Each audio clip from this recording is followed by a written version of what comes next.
I heard my husband and best friend planning to kill me on my wedding night. Instead of becoming their victim, I faked my death and vanished. Now I'm back with a new identity, ready for revenge. He thought he won, but I'll take everything from him. I always believed in love. The kind of love that sweeps you off your feet, the one that makes you feel invincible, like the world finally makes sense. And for a while, I thought I had found it with Ethan Grant. Looking back now, I realize how blind I was. How foolish. How deeply I wanted to believe in a fairy tale that never truly existed. My name is Lena Harrington. I built my own fashion empire from the ground up, starting as a young designer with nothing but ambition and talent. I worked tirelessly, sacrificing sleep and social life, turning sketches into collections that caught the eye of the elite in New York City. It wasn't easy, but I made it. My brand, LH Designs, became one of the top names in high-end fashion. I had everything: wealth, success, recognition. But there was one thing I wanted more than anything: a family. Someone to share my victories, my struggles, and my future. Then Ethan Grant walked into my life. He was charming, sophisticated, and every bit the perfect man I had dreamed of. He was the heir to Grant Enterprises, one of the largest investment firms in the country.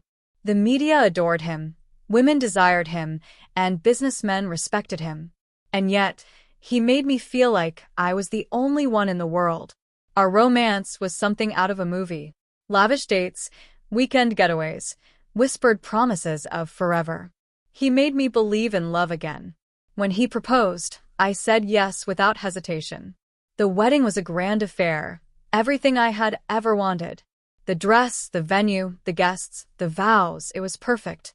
Or, at least, I thought it was. It wasn't until our wedding night that my world came crashing down. The reception had been exhausting, and I just wanted to be alone with my husband.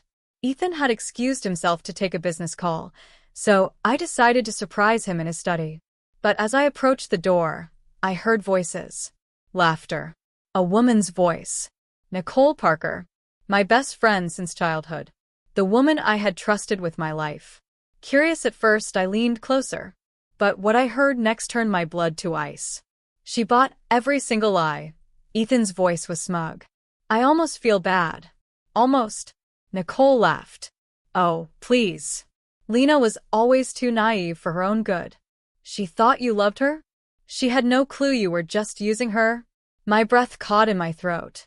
The inheritance will be transferred in a few weeks, Ethan continued. Once that's done, she won't be around much longer. She won't suspect a thing, Nicole added. I'll keep playing the perfect friend.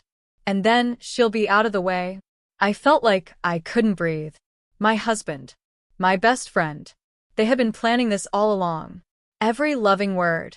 Every gentle touch. Every stolen kiss. It was all a lie. I wanted to scream, to burst into the room and confront them, but I knew I couldn't. Not yet. If they were planning to get rid of me, I had to be smart. I had to beat them at their own game. I didn't sleep that night. Lying next to Ethan, pretending to be blissfully unaware, I felt sick. His arms around me felt like shackles. His whispered, "I love you," felt like poison. The next morning, I called James Carter. He was the only person I could trust. A private investigator I had hired months ago when I first had doubts about Ethan's shady dealings. I had expected small betrayals, business fraud, maybe an affair, but not this. Not a murder plot. I need to disappear, I told him, my voice shaking. And I need the world to think I'm dead. James was silent for a long moment before he responded. If we do this, there's no going back. You ready for that? I didn't hesitate. I don't have a choice. We spent the next few days planning everything. A car accident. One that would leave no room for doubt. My car would be found at the bottom of a ravine, burned beyond recognition. A staged accident, but convincing enough that no one would question it. I went through the motions, pretending everything was fine. I smiled at Ethan, laughed with Nicole, played the perfect role while knowing it was all a mask. But inside, I was counting down the days until I could break free from them. The night of the accident, I packed a small bag. Only essentials. James drove the car to the cliffside road while I followed in another vehicle. As planned, the car burst into flames as it hit the rocks below. The police reports would confirm my death. There would be a funeral, mourning, crocodile tears from the husband who had never loved me. I stood at a distance, watching the flames rise into the night sky, watching my old life burn away. As the world mourned Lena Harrington, I became someone new. I was no longer the woman they could manipulate, no longer the fool who had trusted the wrong people. I was Elena Monroe now, and I was coming back. Not for love, not for forgiveness, for revenge. The world believed I was dead. My funeral was held in a grand ceremony, a spectacle rather than a tragedy. News outlets covered it, social media flooded with tributes, and the people I had once called friends posted heartfelt messages about how much they would miss me. But I knew the truth. None of them truly cared, especially not Ethan and Nicole. I watched from a distance, hidden under a veil of anonymity, as Ethan stood by my casket with a somber expression. He played the grieving husband perfectly. Dressed in an expensive black suit, he held a handkerchief in his hand as if wiping away non-existent tears. Nicole stood beside him, her hand resting on his arm, offering support as she fought back fake sobs. I wanted to laugh, to scream, to run up to them and expose them right there. But I wasn't ready. Not yet. James had set up everything for my new life. A new identity, a new home, and a carefully constructed past. Elena Monroe was a business consultant from California with an extensive background in finance. She had no history, no family, no loose ends. A ghost with a name. Over the next few months, I rebuilt myself from the ground up. My face changed, not through surgery, but through subtle differences. Darker hair, a different wardrobe, a shift in the way I carried myself. Confidence replaced my once soft and trusting nature. I trained my voice to be firmer, colder. I became unrecognizable to those who once knew me. While I disappeared, Ethan and Nicole thrived. Ethan took full control of my wealth, using forged documents to access the assets I had left behind. My company, LH Designs, was quickly swallowed into his growing empire. Nicole took my place at his side, living the life they had stolen from me. She wore my jewelry, slept in my bed, and spent the money I had earned. They traveled the world, basking in their victory, believing that I was nothing more than ashes in the wind. But they had no idea. I had returned to New York, slipping back into their world without them noticing. I was careful, methodical. I started by learning everything Ethan had been up to. His businesses, his secrets, the people he trusted. With James' help, I gathered evidence of his fraudulent dealings, his embezzlement, and his illegal investments. He was reckless, blinded by greed and power, and it would be his downfall. The first time I saw Ethan again, I almost lost control. He was in a high-end restaurant, laughing over a glass of wine with investors, completely unaware that his past had just walked into the room. I forced myself to remain composed. He didn't recognize me. Not yet. I introduced myself as Elena Monroe, a financial expert looking to expand her portfolio. I made sure my name reached him through the right channels, through the people he trusted most. I played the part of a wealthy, ambitious woman eager to invest in grand enterprises. It didn't take long before he took the bait. Our first meeting was surreal. Sitting across from Ethan in his office, shaking his hand as if we were strangers. He smiled at me, the same charming smile he had once used to deceive me. But this time, I wasn't the naive woman who had fallen for his lies. "It's a pleasure to meet you, Ms. Monroe," he said smoothly. I returned a smile, tilting my head just slightly. "The pleasure is all mine, Mr. Grant." He had no idea who I was. As our meetings progressed, I gained his trust. I fed his ego, complimenting his business strategies while subtly steering him toward risky decisions. I watched him walk right into the traps I had set. He introduced me to investors, shared confidential business details, and unknowingly handed me the weapons I needed to destroy him. Nicole, however, was different. Unlike Ethan, she had always been suspicious by nature. She watched me with narrowed eyes, sensing something was off but unable to place it. "Where did you say you were from again?" she asked one evening at a business gala, her voice laced with fake politeness. I met her gaze, without flinching. "California. I spent the last few years working with private investors before deciding to expand my network." She studied me for a moment before forcing a smile. "You remind me of someone I used to know." I simply raised my glass. "Do I?" I could see the doubt flicker across her face, but she dismissed it. She had no reason to suspect I had come back from the dead. With each passing week, I pushed deeper into their world, all while planting the seeds of their downfall. I carefully leaked Ethan's fraudulent dealings to the right sources, exposing his corruption without it ever being traced back to me. The media began questioning his legitimacy. Whispers of financial misconduct spread through Wall Street, and investors started to pull out of his company. I watched with satisfaction as the empire he had built on stolen money and deceit began to crumble. But I wasn't done yet. One night, I arranged for a meeting with Ethan at an exclusive lounge, knowing that Nicole would join him. It was time to push her over the edge. Dressed in a sleek black gown, I walked in confidently, meeting Ethan's gaze across the dimly lit room. His expression was smug, believing he had me wrapped around his finger. Nicole sat beside him, her grip on his arm tight, her eyes filled with jealousy. "You look stunning tonight, Elena," Ethan said, his voice smooth as ever. I smiled, tilting my glass toward him. "And you look like a man who has everything he wants." Nicole stiffened beside him. I didn't even need to say anything else. I could see the doubt eating away at her. She had spent years believing she had won, believing that she was the woman by Ethan's side. But here I was, a new player in his life, one he was growing increasingly interested in. I leaned in slightly, lowering my voice just enough for only Ethan to hear. "Are you sure you can trust the people closest to you?" He frowned, his confidence faltering for the first time. I leaned back, letting the words sink in. Nicole's eyes darted between us, and I knew she was unraveling.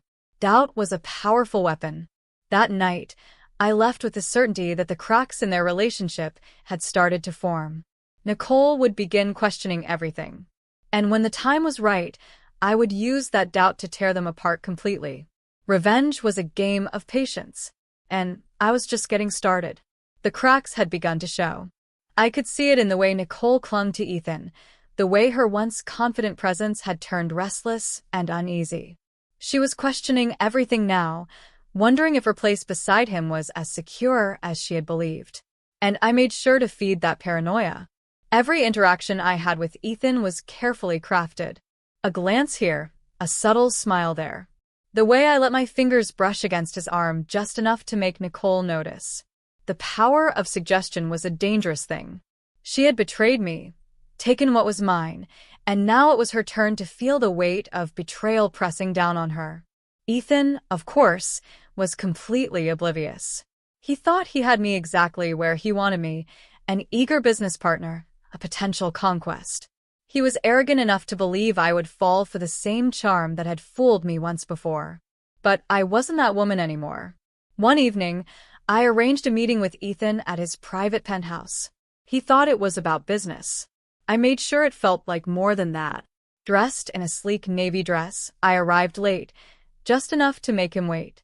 When I walked in, he was already pouring drinks. "Elena," he greeted, his eyes dragging over me with interest. "I was starting to think you weren't coming."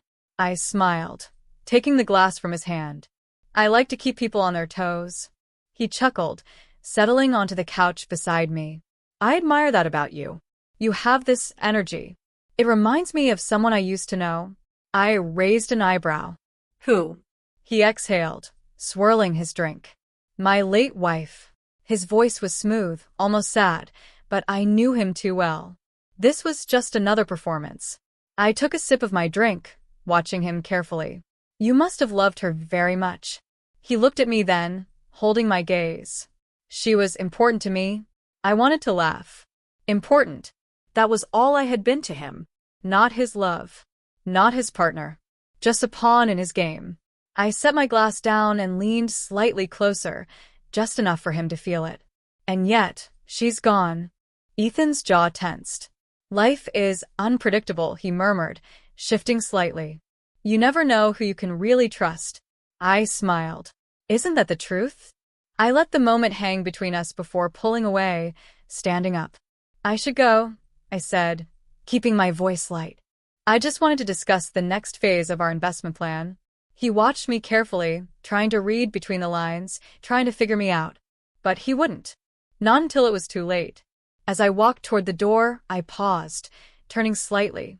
You should be careful, Ethan, I said softly. Sometimes the people closest to you are the ones holding the knife. Then I left, knowing those words would sit in his mind like a seed, growing with every glance Nicole threw his way. The next few weeks were a game of careful destruction. Ethan's empire was already starting to crumble beneath him. Investors were pulling out, the media was questioning his business ethics, and whispers of fraud were turning into very real threats of investigation. He was too busy trying to keep his company together to notice the way Nicole was unraveling. She had started drinking more, lashing out at him in public. Their perfect relationship was crumbling, just like I had planned. I made sure she saw the way Ethan looked at me, the way his attention shifted when I entered a room. I knew her insecurities better than anyone. Then came the breaking point. James had uncovered something important. Nicole had been siphoning money from Ethan's accounts, funneling funds into a private offshore account. It was her exit plan, a safety net in case things went wrong. I couldn't have asked for a better opportunity. I sent the documents to Ethan anonymously. 2 days later, I received a message from him. A single line. Meet me. Tonight. My penthouse. I knew what this was. The final act. When I arrived, the atmosphere was different. The air was tense, charged. Nicole was already there, pacing, her hands trembling. Ethan stood near the window, his face unreadable. You, Nicole spat the moment I walked in, her eyes wild. You did this. I tilted my head slightly. Did what? Ethan turned, his gaze sharp. Don't play games with me, Elena.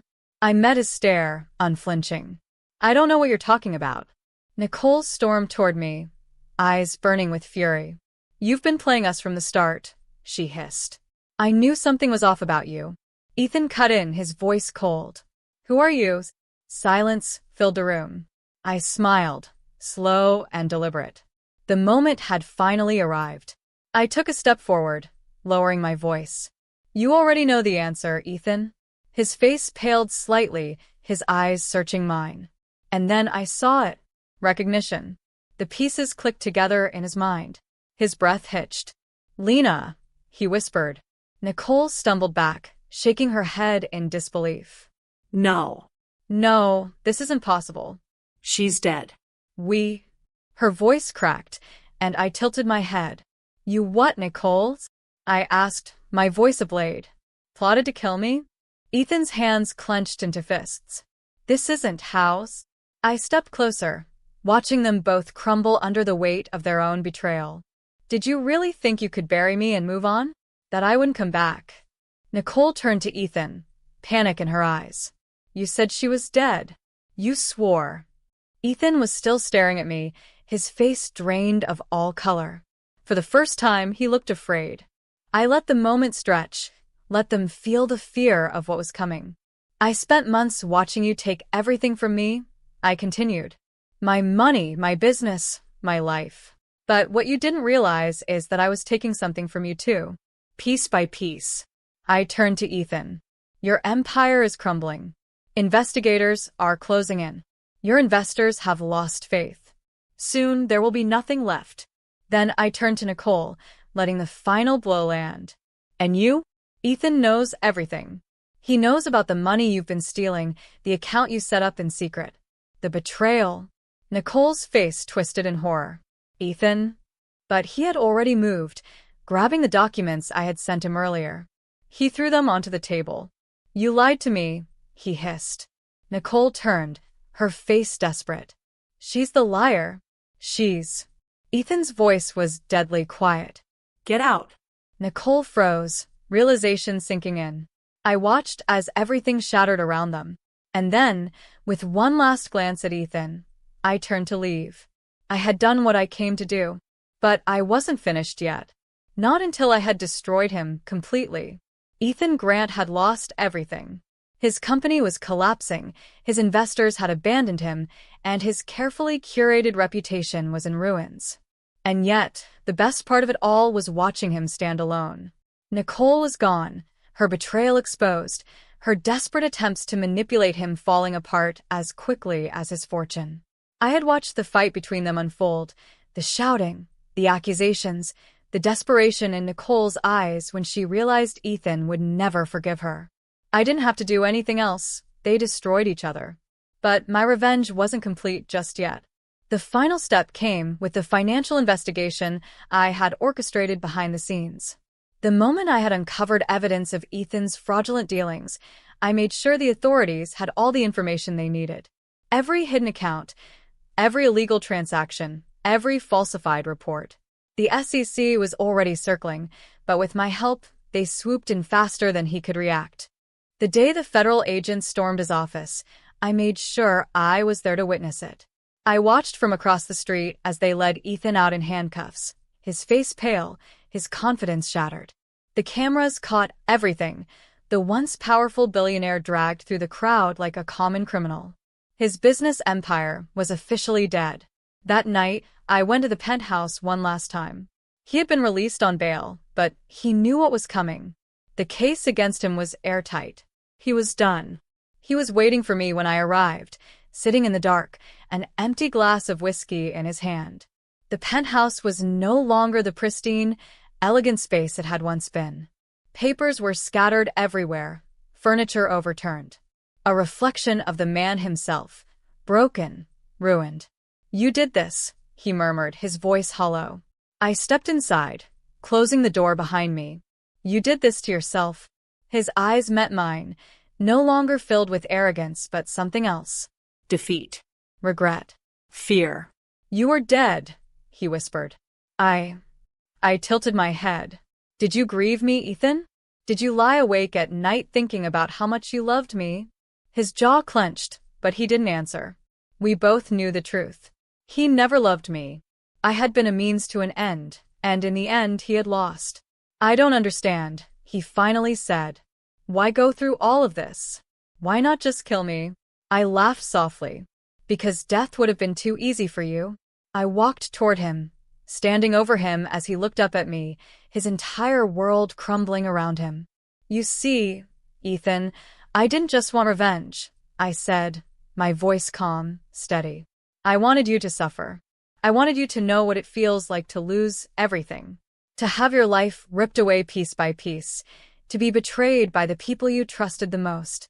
I knelt down just enough so we were eye level. And now, you have nothing left. No power.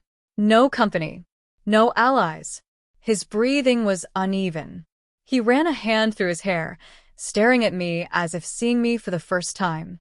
"Lena," I smiled, slow and deliberate. "You should have loved me, Ethan." He let out a shuddering breath. "I did." The lie was pathetic. I straightened and turned toward the door, leaving him sitting there in the wreckage of the life he had destroyed with his own greed. The next morning, headlines confirmed what I already knew. Ethan Grant was finished. His assets were frozen, his company had officially shut down, and he was facing years in prison. I had done it. I had taken back everything he stole from me and more. And as I walked through the streets of New York, the sun warm against my skin, I felt something I hadn't in a long, long time. Freedom. My name was Lena Harrington, and I had finally won.